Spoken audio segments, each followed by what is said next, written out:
Hello. That was fun. There were some weird stories.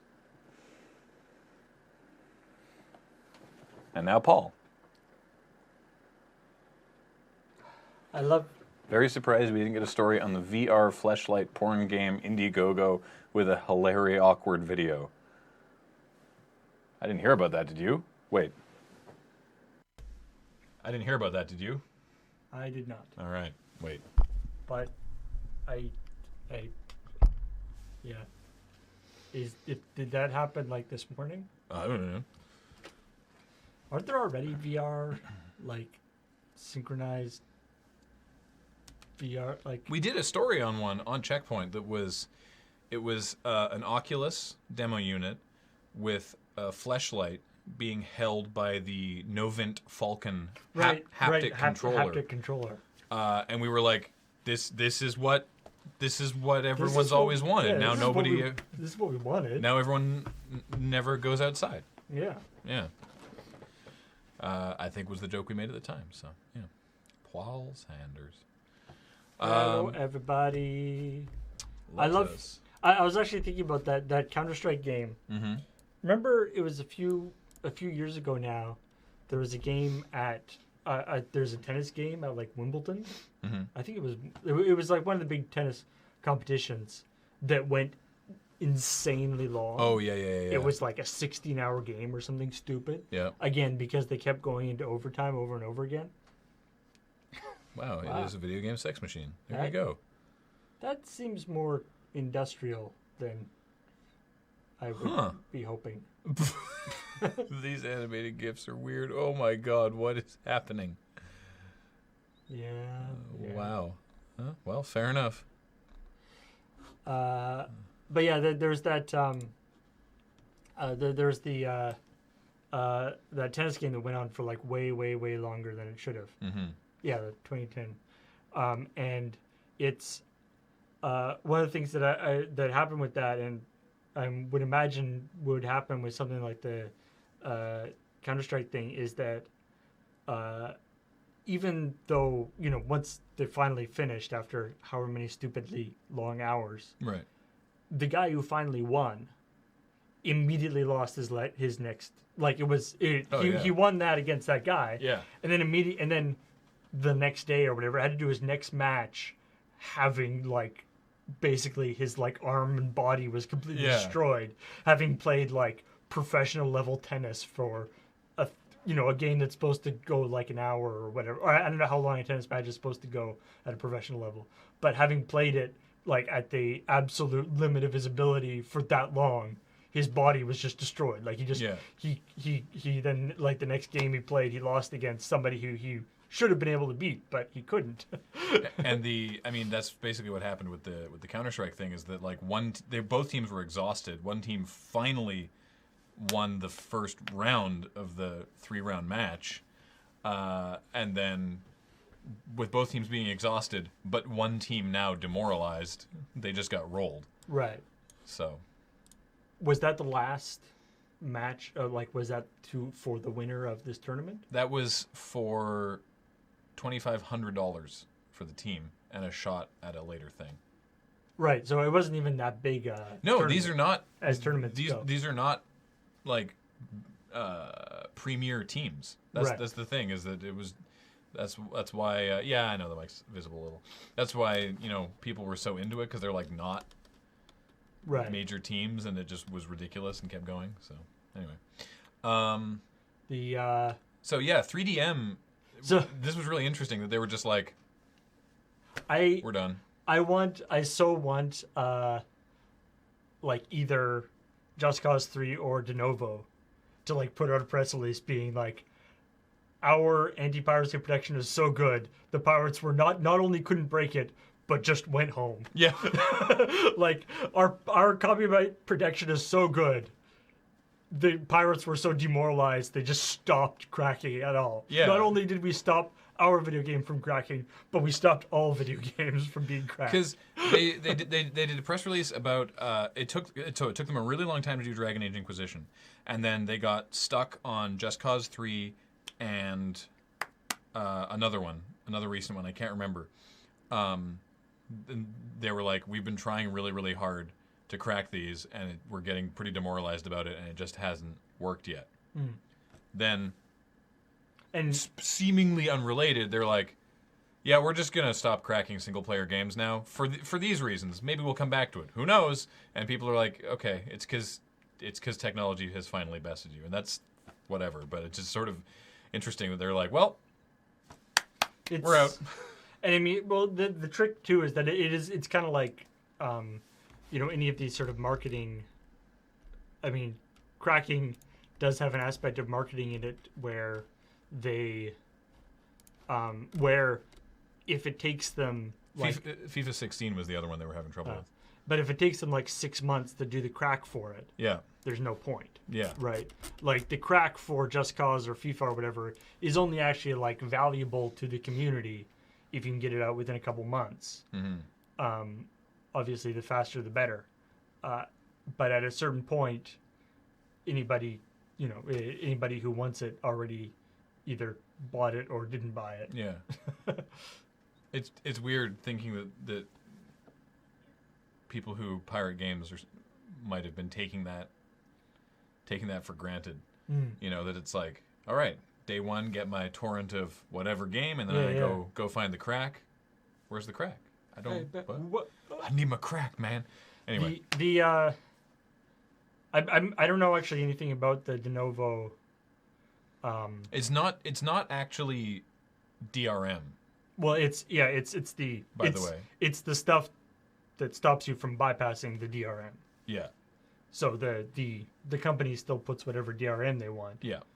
But the fact that I haven't heard anything like any big like protests against that particular copyright scheme, it seems like it would be bad if the copyright that won or like the whatever broke thing was like Star Force or something, like one of the copyright things that's like installs a rootkit and destroys your computer and also phones home, and if you try to install the game more than twice it just explodes. Yeah.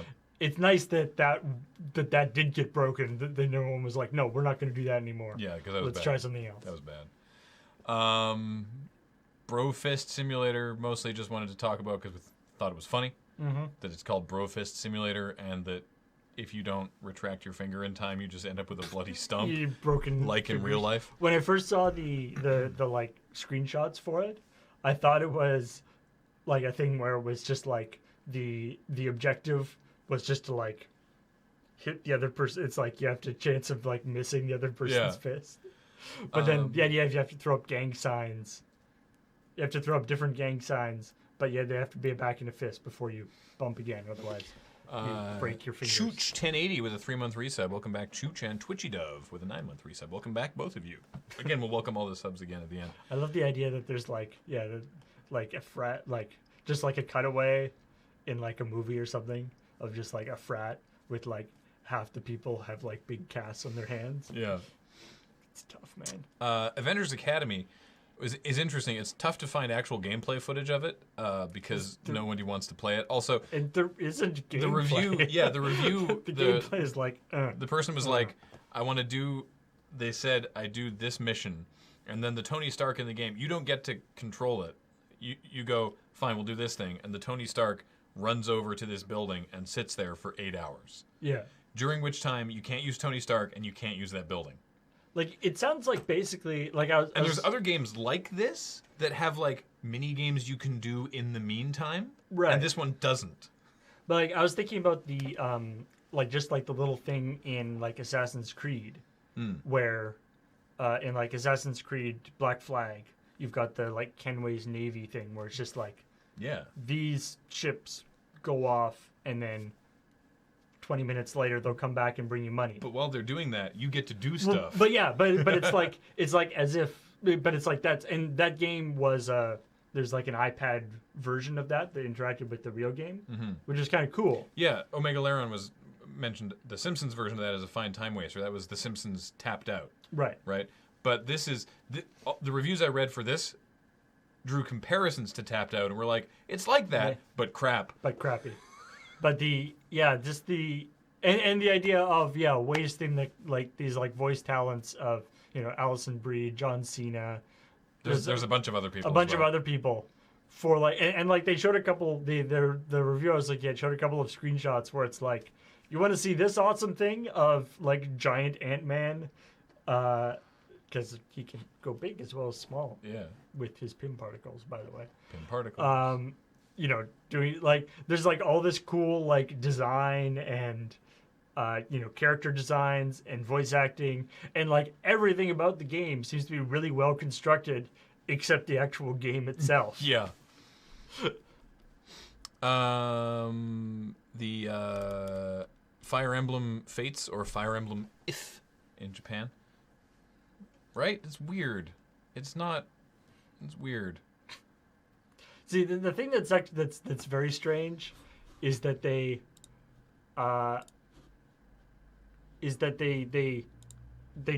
when they brought it to when they're bringing it to North America without the face petting thing,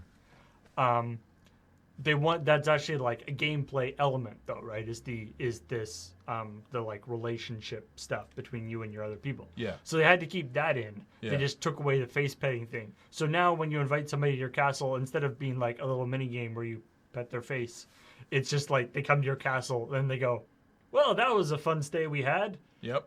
I think that the example they gave in the review I was reading was like, "That was a fun day we had. Thanks for not making me clean your room. Yeah. Bye."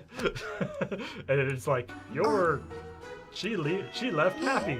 Your whatever relationship status has improved. This is weird, right? She just seems kind of sleepy. She doesn't even seem like happy about the whole thing. Yeah. She's kind of. Turn that down.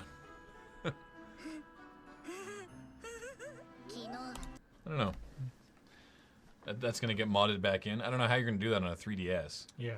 I mean, people will, I'm sure, but... Anyway. And then the Counter-Strike thing, which we talked about, so...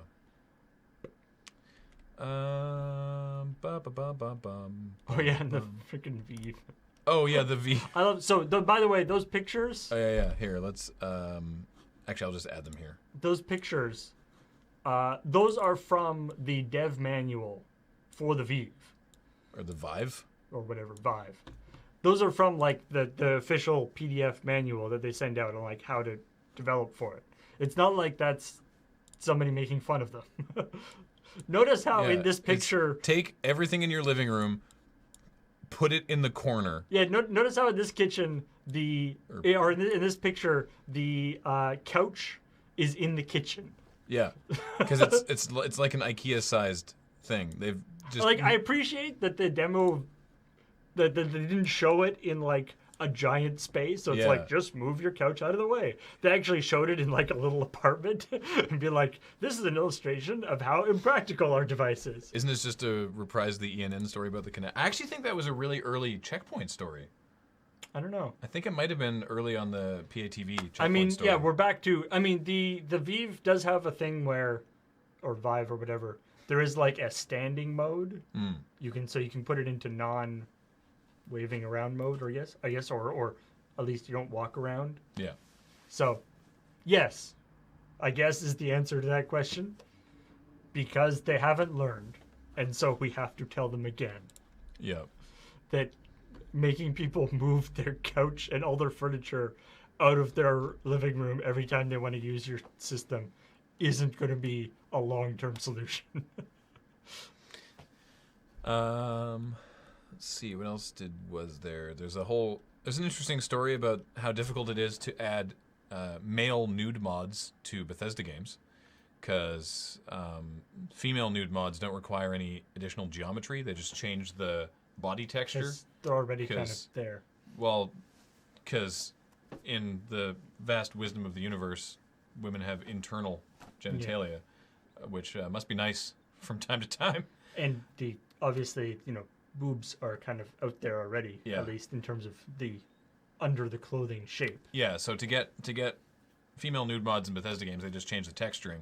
But to get male nude mods, they have to actually like build dick and ball geometry. My favorite thing is they're talking about how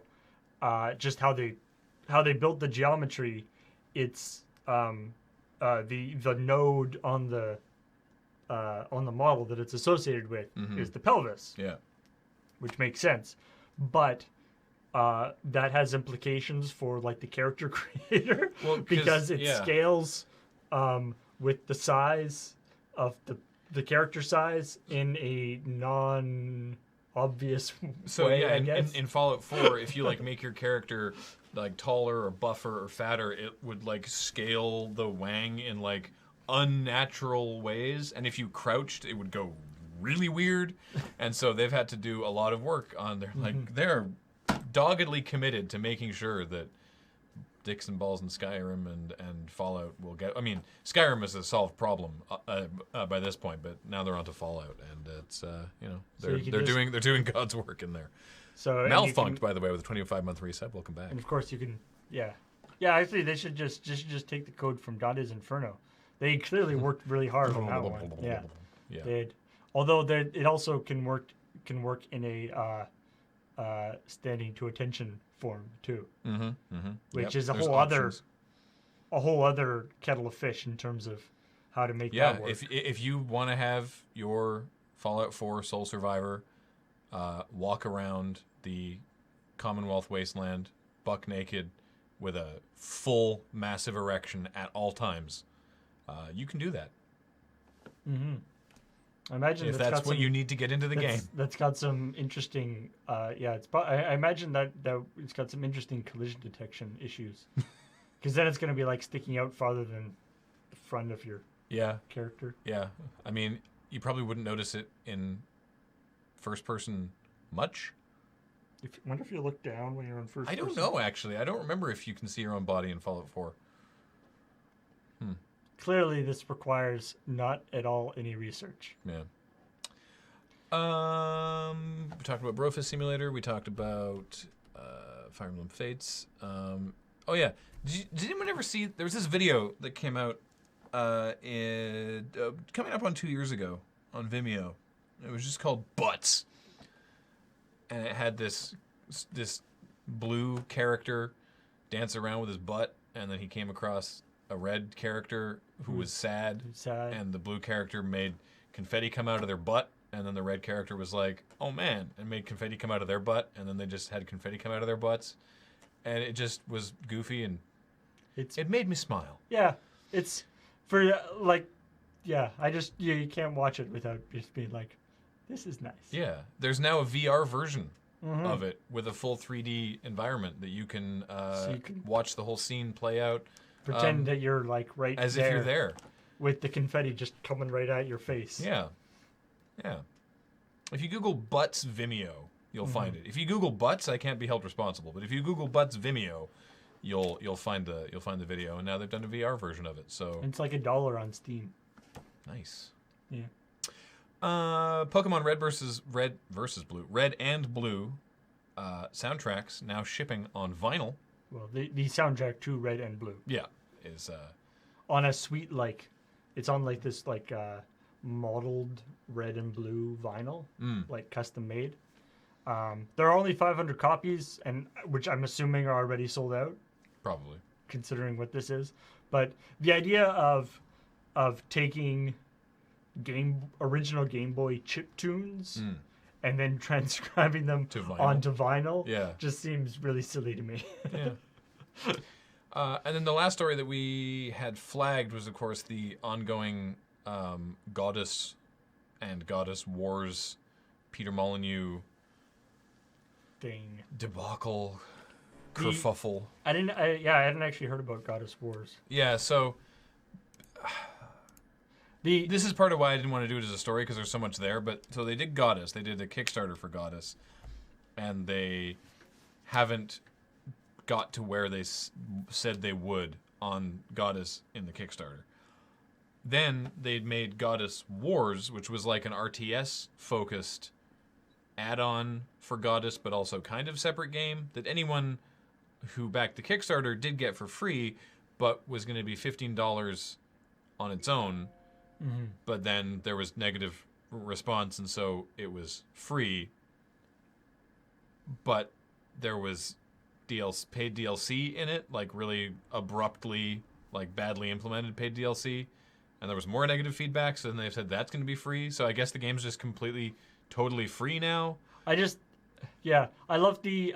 It's very strange. I love the statement from them. They're like, we're going to be making changes to the Steam page to reflect the feedback that's coming in. We'll do that soon. In the meantime, it's been brought to our attention that the extra content, being a premium add-on, isn't a popular choice. No shit.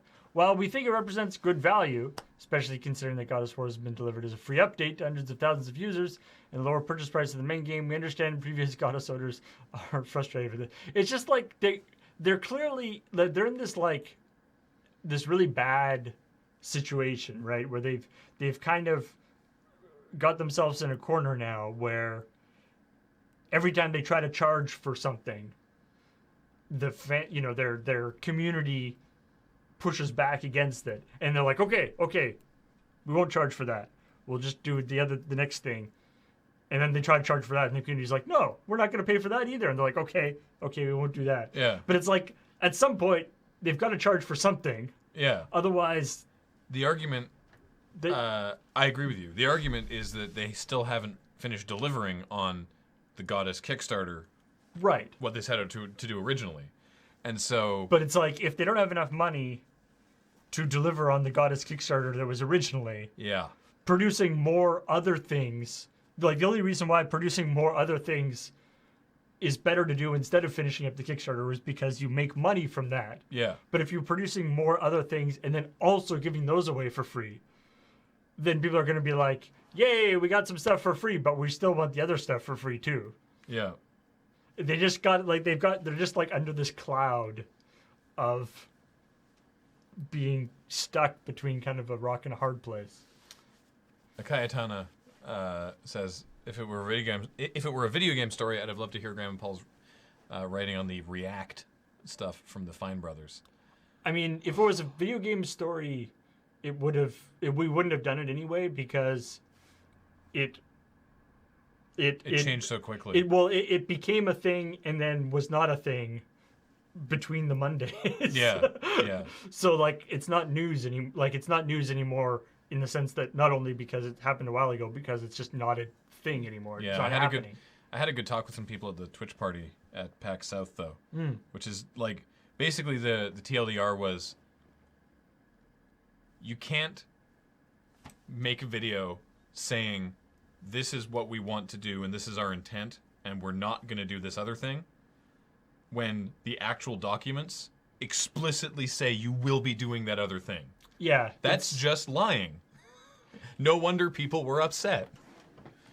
And it's sort of like them being like trying to sort of get the benefit of the doubt, I guess, like being like, this is just the legal thing. Of course, we're not going to like you do anything with it. Yeah. And people are like, that's not. Except that your thing says that you Yeah. totally will, though. There's a bunch of different. And now you have that. Yeah, there's like a bunch of different aspects to it. Is the thing. And there's also, of course, and there were aspects of it that were kind of. What G-Dwarf is saying is blowing out of. G-Dwarf says the Fine Brothers thing isn't that weird. People misunderstand how trademark law works. You can totally trademark common words without it being an issue. Absolutely. That's not the problem I personally had. The problem I had was in their trademark filing how they said that they would be able to take action on videos using the word React or similar videos.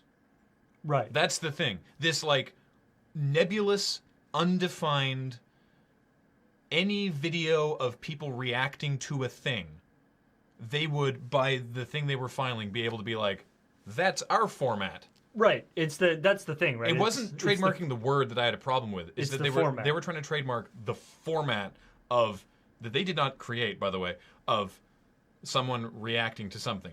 Also, everything that they do relies on reacting to someone else's content. Well, yeah, because that's what I know. videos I are. know. It's anyway. Yeah. So, but it's a moot point because it was all retracted. Yeah. And maybe they'll try to do it again, but people will be people will be on them. I think someone was talking about at one point while it was happening, they were losing like 100,000 YouTube subscribers every like half hour or something. Like it was. That's high. I think it was more like 10,000, but still. They were like hemorrhaging people. Yeah. Of course, they're all the way down to like 13 million subscribers. So Yeah. Anyway. That was actually it for game news. And it's 5:35, so we should probably welcome the subs and get out of here because we're all back in town now, and Beach is rolling in tonight for the backlog in half an hour. So who has resubbed since the beginning of the hour here?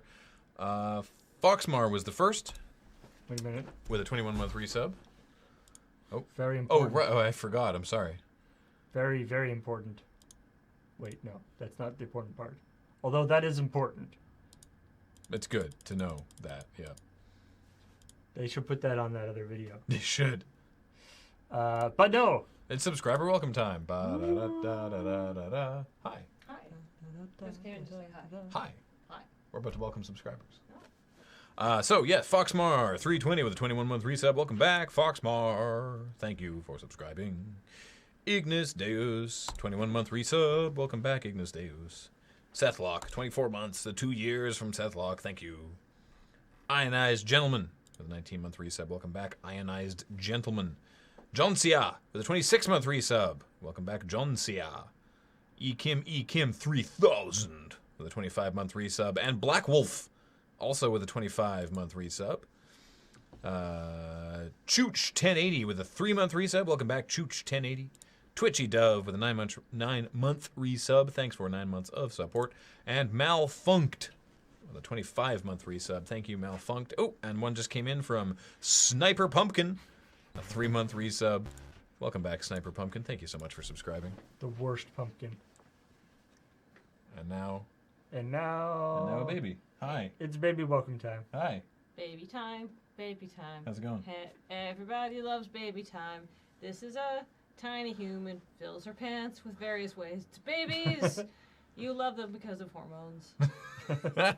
You love them because they short circuit all higher brain function. I really love the quote that they like, don't worry, Penelope, we're almost done losing this, from the Magic stream. Yeah, turns out that stream did not go according to plan. Oh well. Did not go according to Keikaku. Yeah, I got an email from the Magic Streamers account. They were very apologetic. About the 10-minute deck building time? Yeah, which was BS. So they were very apologetic about that. Well, and I have to say, the chat was wonderful because I was, going through, looking at cards. I'm not super familiar with the set, neither is Ian, right? Because it just came out, obviously. And Penelope's like, I'm annoyed because I'm a baby. And I'm like, okay, let me go take care of this. And I come back and Ian's like, we have 2 minutes left. And I'm like, our black and blue looked good. And the chat's like, run this card, run this card, run this card. I'm like, great, thanks, guys. And I forgot to look at any of the colorless stuff. I'm like, oh, some of these cards are good and should have gone in the deck, but I didn't really have time. Oh, well. That's fine. We lost every single game, but several of them were close. The important thing is that we're teaching Penelope that it's okay not to win. Did you help? Yeah. Did you help? Were you helpful at all? She helped in the losing. No. Yeah. She's like, this is such a weird, interesting space. There's so much weird stuff going on. So, yeah. So that's it for Checkpoint for today. Thank you so much for joining us at the weird time, but we were just coming back in from a weekend up at the cabin.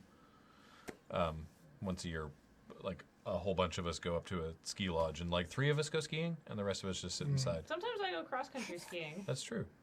That's true. Oh no, Steezums. Okay.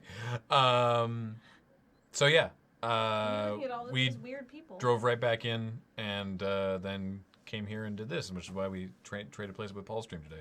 But Beach is here. Will there? Oh, right. The chat's tub dump. Tub dump. Will there be a tub dump? There will be a tub dump. There's a tub dump, and guess who's hosting it? It's not me. Yeah. Ian was filming it, and he's like, "This is gonna be a weird feed dump," and I'm like, Really? Is the hot tub dump ever not weird? "This is weird even by feed dump standards." Really? Wow. All right.